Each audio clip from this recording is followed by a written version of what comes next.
Hello everyone.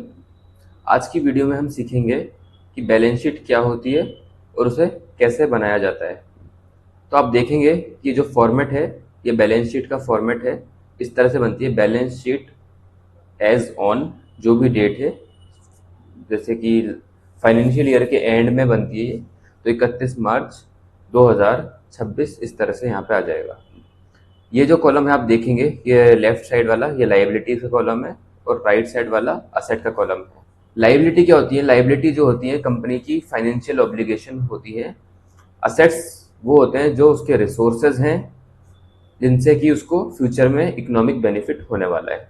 Liability में सबसे पहले आएगा नेट कैपिटल। कैपिटल वो होती है जो कि ओनर का फंड होता है, जो कि ओनर ने बिजनेस में इन्वेस्ट किया होता है। नेट कैपिटल मतलब होता है कैपिटल माइनस ड्रॉइंग्स। ड्रॉइंग्स उन फंड को बोलते हैं जो कि ओनर बिजनेस से निकाल के अपने घर ले जाता है।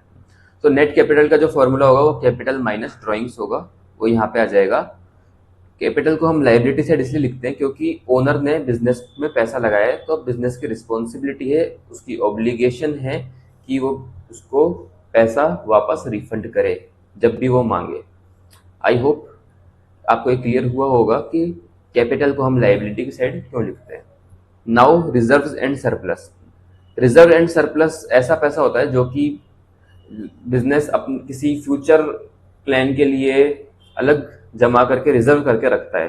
जैसे कि इसमें आता है general reserve, for example P&L, जो पिछले साल के प्रॉफिट्स हो गए वो इसमें आते हैं, करंट ईयर का प्रॉफिट हो गया वो भी यही लिखा जाता है।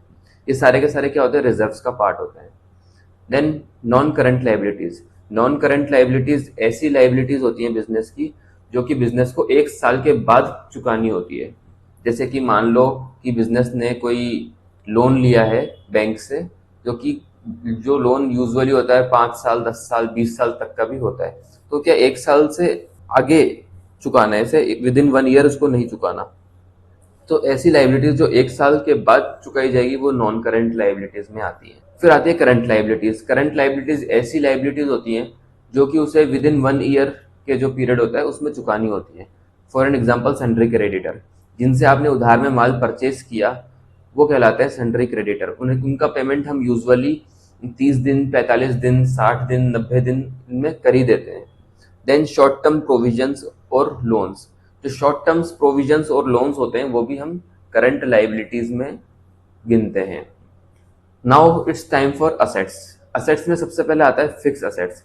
फिक्स असेट्स ऐसे असेट्स होते हैं जिनका यूज हम 1 साल से ज्यादा कर सकते हैं। जैसे कि लैंड एंड बिल्डिंग ऑब्वियसली हमारे असेट्स हैं, हम इनका यूज सालों साल कर सकते हैं। प्लांट एंड मशीनरी, इनका भी यूज हम सालों साल कर सकते हैं।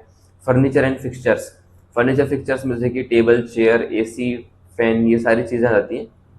फर्नीचर तो आपको समझ में आता होगा। फिक्सचर मतलब जो कि हमारे बिल्डिंग उसमें जो चीजें फिक्स हो रखी है, जैसे कि AC, पंखा, ये सारी चीजें क्या है? फिक्स हो रखी हैं। तो ये सारी चीजें आ जाती हैं फर्नीचर फिक्सचर्स में। इस तरह से इंटेंजिबल असेट्स भी होते हैं, ऐसे असेट्स जो कि एक्चुअल में दिखाई नहीं देते, हम उसको टच भी नहीं कर सकते, लेकिन हाँ उनका कुछ ना कुछ इकोनॉमिक बेनिफिट्स होता है। इसमें मोस्टली इंटेलेक्चुअल प्रॉपर्टी राइट्स और गुडविल आते हैं। तो गुडविल क्या होता है? गुडविल जैसे कि फॉर एन एग्जाम्पल, यहाँ पे आपको एग्जाम्पल देता हूँ। आपने कोई बिजनेस परचेस किया और बिजनेस की जो वैल्यू थी, नेट वैल्यू, वो थी मान लो 20 लाख रुपए। यानी कि उसके असेट्स माइनस लाइबिलिटीज करें तो 20 लाख रुपए निकल के आती है उसकी वैल्यू बिजनेस की, यानी कि उसकी नेटवर्थ 20 लाख निकल के आती है। लेकिन हमने जो उसका पेमेंट किया है वो हमने मान लो 40 लाख रुपए किया है, यानी कि 20 लाख का बिजनेस हम 40 लाख में खरीद रहे हैं। तो ये जो 20 लाख एक्स्ट्रा है ये जो है गुडविल का है। क्या है? ये गुडविल है। हम 20 लाख एक्स्ट्रा क्यों देंगे? इसलिए एक्स्ट्रा देंगे कि हो सकता है उसका बिजनेस, उस बिजनेस का मार्केट में नाम हो, वो बिजनेस फेमस हो, तो उस वजह से हमें क्या है? बेनिफिट होगा। तो हम गुडविल को एज ए असेट ट्रीट करेंगे। ठीक है। हम फिर टाइम, थोड़े थोड़े टाइम में उसको क्या है, इस वैल्यू को क्या है, जो गुडविल की वैल्यू है 20 लाख, उसको हम राइट ऑफ करते हुए चलेंगे, क्योंकि हमेशा इसको हम अपने बैलेंस शीट में नहीं दिखाते। हम इसको धीरे धीरे राइट ऑफ करते करते थोड़ा थोड़ा लॉस दिखाते हुए P&L में इसको डालते रहते हैं। वो हम कभी गुडविल का चैप्टर पढ़ेंगे तो हम ये देखेंगे। Now patents and copyright. Patent और कॉपीराइट आई होप आप लोगों को पता होगा क्या होता है।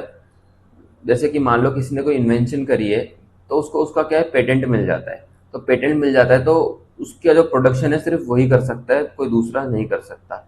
तो अगर कोई प्रोडक्शन करना चाहे तो उसको क्या है, लाइसेंस लेना पड़ता है जिसको पेटेंट मिला है उससे, और बदले में उसको रॉयल्टी फीस देनी पड़ती है।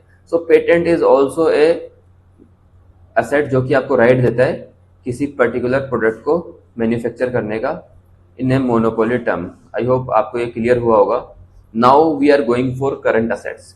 करंट असेट्स क्या होते हैं, जैसे कि ऐसे असेट्स जिसका हम यूज करने वाले हैं with in 1 year. I hope it is clear. ऐसे असेट्स जिनका हम यूज करेंगे विद इन 1 ईयर, जैसे कि loans and advances, short term loans and advances. अगर सही बात बोले तो short term loans and advances हम यहाँ पे यूज करेंगे वर्ड। ऐसे लोन्स जो कि हम किसी पार्टी को देते हैं, किसी बंदे को देते हैं, वो हमें एक विद इन 1 ईयर रीपे कर देगा, तो वो short term loans and advances में रहेगा। सन्ड्री डेटर, सन्ड्री डेटर उनको बोलते हैं जिनको हम उधार में माल बेचते हैं और बदले में हम उनसे पैसे लेना है, तो उनको बोलेंगे हम सन्ड्री डेटर्स। ये भी यूजुअली 30 से 45 दिन में इनका पैसा आ जाता है। Now cash and cash equivalent. Cash and cash equivalent में क्या होता है, जब कि आपके गले में पैसा पड़ा हुआ है वो कैश कहलाएगा, आपके बैंक में पैसा पड़ा हुआ है वो बैंक कहलाएगा। तो ये क्या है, कैश एंड कैश इक्विवेलेंट है, जो कि बहुत क्विकली कैश में कन्वर्ट हो जाते हैं, वो कहलाते हैं cash and cash equivalent. I hope आपको समझ में आया होगा कि बैलेंस शीट क्या चीज है। तो एक तरफ तो है हमारी लाइबिलिटीज, एक तरफ है हमारी असेट्स। और आप एक बात ध्यान रखना कि जो इन दोनों का टोटल है, लाइबिलिटीज का और असेट्स का, वो आना चाहिए same. I hope it is clear. अगर ये सेम नहीं आया तो आपकी बैलेंस शीट मिसमैच है और गलत बनी है। अगर ये दोनों फिगर्स हैं, असेट्स का और लाइबिलिटीज का, दोनों सेम आता है, तो इसका मतलब आपकी बैलेंस शीट एकदम सही बनी है। और आप इसमें देख सकते होंगे P&L अकाउंट करंट ईयर, तो इसका मतलब है जो प्रॉफिट एंड लॉस अकाउंट आपने इससे जस्ट पहले वाली वीडियो में बनाया है, उसमें जो प्रॉफिट निकल के आया या लॉस निकल के आया उसका फिगर यहाँ पे आएगा। समझे। बैलेंस शीट जो बताती है हमें अपनी फाइनेंशियल पोजीशन बताती है, और जो हमारा P&L अकाउंट था वो हमें बताता है कि हमें प्रॉफिट हुआ है या लॉस हुआ है। आई होप ये क्लियर है। अब देखते हैं हम अकाउंटिंग इक्वेशन। अकाउंटिंग इक्वेशन क्या होती है, अकाउंटिंग इक्वेशन होती है assets is equal to liabilities plus capital.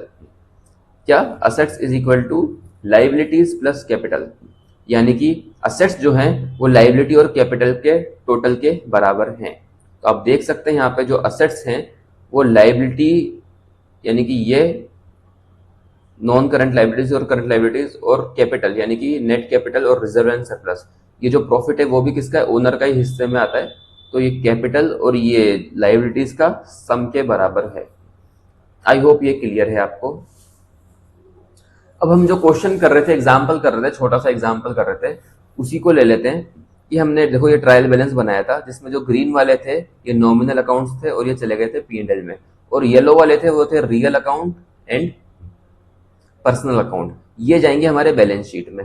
तो सबसे पहले देखते हैं कैश और बैंक का टोटल कितना है, वो जाएगा कैश एंड कैश इक्विवेलेंट में। तो ये मैंने कर दिया, इन दोनों का टोटल ये आ रहा है 1,21,800।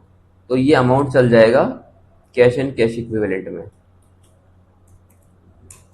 ठीक है, इस तरह से मैं इसको फिल कर देता हूँ। कैपिटल हमारी है 1,00,000 रुपए, तो मैं यहाँ कैपिटल लिख दूंगा, नेट कैपिटल लिख देता हूँ 1,00,000 रुपए। ठीक है, फिर हम आते हैं, देखते हैं राम और विनय कुछ है नहीं इनका बैलेंस, तो हम इसको छोड़ देते हैं। फिर हम देखते हैं अपना P&L, जो हमने P&L अकाउंट बनाया था, तो हमारा इसमें नेट प्रॉफिट या नेट लॉस कितना आ रहा है, तो नेट प्रॉफिट आ रहा है 21,800। तो हम यहाँ लिख देंगे नेट प्रॉफिट करंट ईयर का 21,800, प्रीवियस ईयर का कुछ भी नहीं है, तो हम इसको छोड़ देंगे। अब हम इनका टोटल कर लेते हैं, is equal to this plus this, तो आ रहा है हमारा 1,21,800, और यहाँ पर भी आप देख सकते हैं हमारा आ रहा है 1,21,800। हमारी बैलेंस शीट मैच हो रही है, इसका मतलब हमने सही बैलेंस शीट बनाई है।